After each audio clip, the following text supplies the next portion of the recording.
નર્મદામાં ચૈતર વસાવાના સમર્થકો અને પોલીસ વચ્ચે ઘર્ષણ સર્જાયું। કલેક્ટર કચેરી ખાતે આવેદનપત્ર આપવા માટે આવ્યા હતા। ચૈતર વસાવાના પત્ની પણ આ રેલીમાં જોડાયા। ચૈતર વસાવાના ફોટા સાથે રેલી યોજીને આવેદનપત્ર આપવા માટે જતા હતા।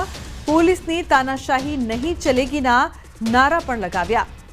તો રેલી યોજીને આવેદનપત્ર આપવા માટે જતા હતા તે સમયે જે પ્રકારથી આ સમગ્ર ઘટના બની છે, ચૈતર વસાવાના સમર્થકો અને પોલીસ વચ્ચે ઘર્ષણ સર્જાયું છે। તો કલેક્ટર કચેરી ખાતે રેલી યોજીને વિરોધ નોંધાવવામાં આવ્યો। ચૈતર વસાવાના પત્ની પણ આ રેલીમાં જોડાયા હતા।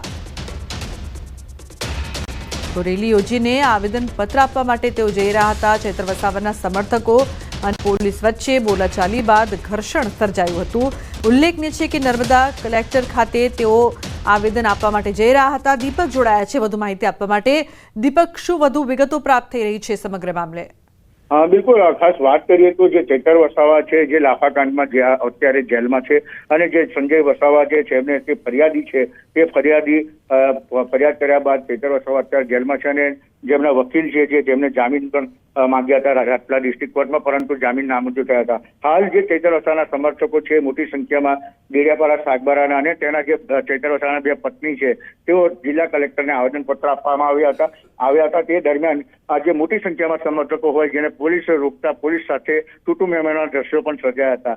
એટલે જે ચૈતર વસાવાના બંને પત્ની અને એમની માંગ છે કે વહેલી તકે ચૈતરને છોડી મૂકે અને ચૈતર સાથે જે અન્યાય થયો છે તે બાબતે પણ સ્પષ્ટતા કરે। ત્યારે કલેક્ટરને આવેદનપત્ર હાલ તો આપી દેવામાં આવ્યું છે અને જે સમર્થકો છે તે સમર્થકો જે પોલીસ અને જે સમર્થકો સાથે પોલીસ સાથે તૂટુ મેમણ થયું હતું। પરંતુ વાત કરીએ તો જે ચૈતર વસાવા સામે જે ફરિયાદી સંજય જે વસાવા છે જેઓ એક પડકાર પણ ફેંક્યો છે કે જે ચૈતર વસાવા છે જેઓ પોતે માફી માંગી લે તે બાબતે એક પડકાર ફેંક્યો છે, પત્ર લખ્યો છે, જેને લઈ આજે ચૈતર વસાવાના સમર્થકો છે જે ઉશ્કેરાયા હતા અને ઉશ્કેરાયા બાદ કલેક્ટર ઓફિસે આવેદનપત્ર આપવા પહોંચ્યા હતા। જી બિલકુલ દીપક, આભાર આ સમગ્ર માહિતી બદલ। તો લાફાકાંડ મામલે ધારાસભ્ય ચૈતર વસાવાના કોર્ટે તો જામીન રદ કર્યા છે, પરંતુ ફરિયાદીએ એક ઓફર કરી છે જેનાથી ધારાસભ્યને રાહત મળી શકે છે। તાલુકા પંચાયતના પ્રમુખ સંજય વસાવાએ પત્ર લખ્યો છે કે મારી સાથે જે થયું એ અને સાગબારાના પ્રમુખ ચંપાબેન વસાવા સાથે જે કર્યું તે અંગે ચૈતર વસાવા જાહેરમાં માફી માંગે તો હું કેસ પાછો ખેંચવા તૈયાર છું। જો કે ફરિયાદી સંજય વસાવાએ પત્ર લખવાની વાત પર ખુલાસો કર્યો।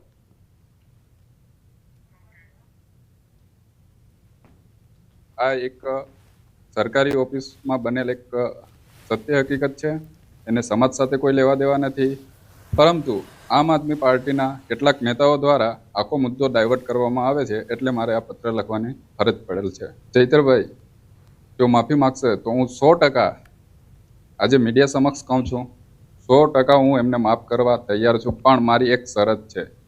અમારા મહિલા આગેવાન તાલુકા પંચાયતના પ્રમુખ શ્રીમતી ચંપાબેન વસાવાનું જે અપમાન અને ગાળાગાળી કરવામાં આવી છે, તો મારી માતા બહેનો દીકરીઓની વચ્ચે આવે ચૈતરભાઈ અને માફી માગે, હું તે જ મિનિટે આ કેસ પરત ખેંચવા તૈયાર છું। એ વિષયને લઈને જો ચૈતરભાઈ વસાવા જાહેરમાં આવીને માફી માગશે તો હું તે જ મિનિટે એમને માફ કરવા તૈયાર છું।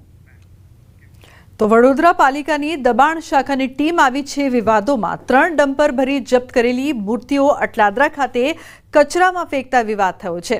છાણી ટીપી 13 વિસ્તારમાંથી મૂર્તિકારોની મૂર્તિઓ જપ્ત કરી હતી। સામાજિક કાર્યકરોએ ઘટના સ્થળ પર જઈને પાલિકા વિરુદ્ધ રોષ વ્યક્ત કર્યો છે।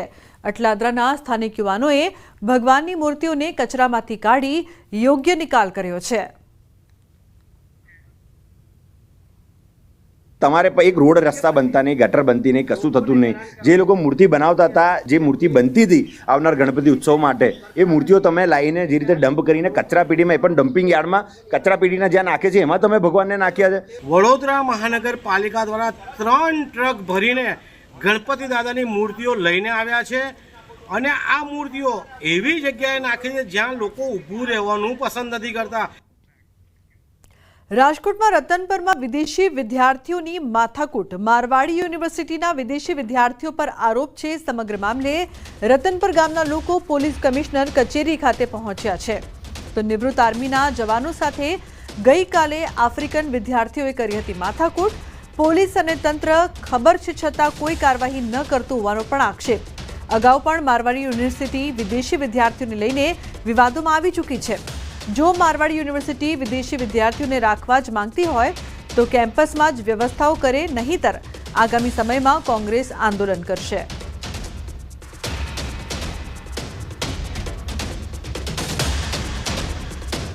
ખાનગી યુનિવર્સિટી પોતાના સ્વાર્થ માટે વિદેશી વિદ્યાર્થીઓને અહીંયા લઈ આવે છે, પરંતુ આ વિદ્યાર્થીઓ સમાજની અંદર દૂષણ ફેલાવે છે, દેહ વ્યાપાર ખુલ્લેઆમ કરે છે, ઓનલાઈન એપ્લિકેશનો, ઇન્સ્ટાગ્રામ, વોટ્સઅપ, ફેસબુકની અંદર ખુલ્લેઆમ ધંધાઓ કરે છે અને તેમ છતાં તંત્ર કોઈ જાતની કાર્યવાહી નથી કરતી। ખાનગી યુનિવર્સિટીની અંદર આપણા રાજ્ય અને આપણા દેશની બેન દીકરીઓ અભ્યાસ કરે છે।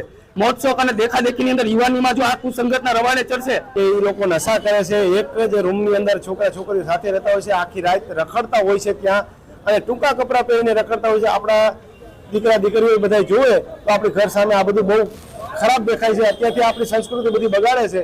તો અમારી રજૂઆત એક જ છે કે આમને લોકોને મારવાડીના સ્ટુડન્ટને મારવાડીની અંદર રહેવાની સુવિધા હોવી જોઈએ। વડોદરામાં વ્યાજખોરોના આતંક, વ્યાજ ન આપતા વિધવા મહિલાના પુત્રને 3 મહિનાથી ઘરમાં ગોંધી રાખ્યો। બુડાના મકાનમાં રહેતી વિધવા મહિલાએ દીકરીના લગ્ન માટે 70,000 વ્યાજે લીધા હતા। 70,000 સામે 1.5 લાખ ચૂકવ્યા છતાં વ્યાજખોરોએ ઉઘરાણી ચાલુ રાખી।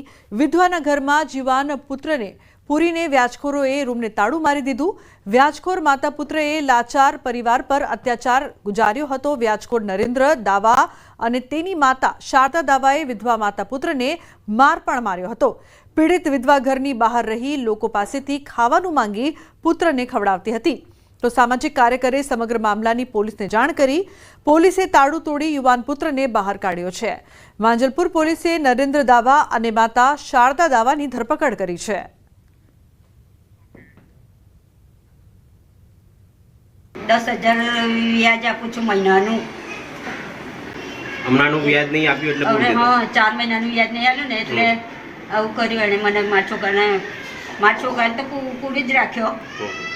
મેં તો બહાર જ હતી, હું તો મારી બેનને ઘેર ગઈ હતી ત્યારથી એણે તારું મારેલું છે। મને ચપ્પલે મારે, હજુ મને છાતીમાં બી દુખાવો થાય છે। મને ચપ્પલે મારી હતી તે ફરિયાદીનો જે માનસિક રીતે દિવ્યાંગ દીકરો છે એને ઘરમાં પૂરીને બહાર તાળું મારી દીધું।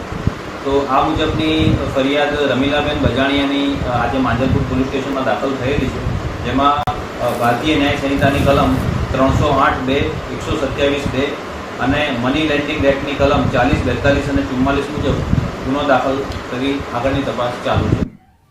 તો વ્યાજ ન આપતા જે પ્રકારથી માતા અને પુત્ર પર અત્યાચાર ગુજારવામાં આવ્યો, 70,000 જે વ્યાજ લીધું હતું તેની સામે 10,000 મહિને આ મહિલા આપતી હતી। 4 મહિનાથી વ્યાજ ન આપતા આ ત્રાસ ગુજારવામાં આવ્યો છે। વ્યાજખોર માતા પુત્રની ધરપકડ કરવામાં આવી છે। વડોદરામાં વ્યાજખોરોનો આતંક છે તે સતત વધી રહ્યો છે, જે બાદ હવે આ મામલે પોલીસ દ્વારા વધુ કાર્યવાહી કરવામાં આવી છે। તો વ્યાજ ન આપતા ઘરમાં પુત્રને ગોંધી રાખ્યો હતો। વિધવા મહિલા પર પણ અત્યાચાર ગુજારવામાં આવ્યો।